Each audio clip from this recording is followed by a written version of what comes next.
Over the first 3 days of February 2021, violent attacks were carried out in Western Democratic Republic of Congo. At least 66 Indigenous Iyeke people were killed and dozens more wounded by ethnic Nkundo villagers across the district of Bianga. At least 40 children were among the dead.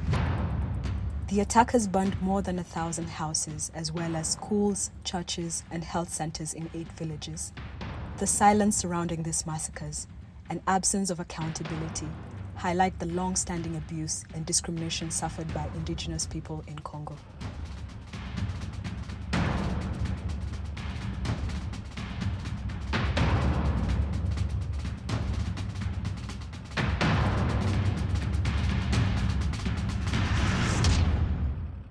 Na Nkundo bandeko na biso ya Nkundo tovandaka na biso bien mais bango bazomona biso ondire lokola banyama bokola banyama ndenge tolia bango baliaka biloko na biso te bango balalaka pa na biso te osikoyo biso toliaka biloko na bango biso pe tozosalela bango misala tozali donc tozokatela bango bilanga kotongela bango bandako mais bango nde bazomona biso lokola banyama. The lives and culture of indigenous peoples like the Iyeke are closely linked to the rainforest and its resources, but their customary rights have long been ignored. They have suffered from marginalization, domination, and exploitation.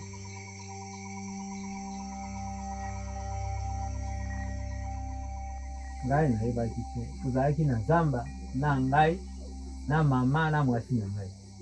Tango toyoki kaka mbala moko lukito ya masase ezolela na mboka mosiko na koti mbangu na ye na bima libanda aka kobima nazobima na sima ndako mwana yo ya laji namoni bandako milinga ezobima lopango mobimba ka milinga jusqu'à na bio evenement boye likambo nini biso tosali bala moko namoni bato pe basate bato bazokima kaka kokima.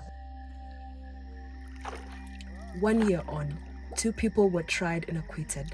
No one has been held accountable for these killings, and the case is now closed.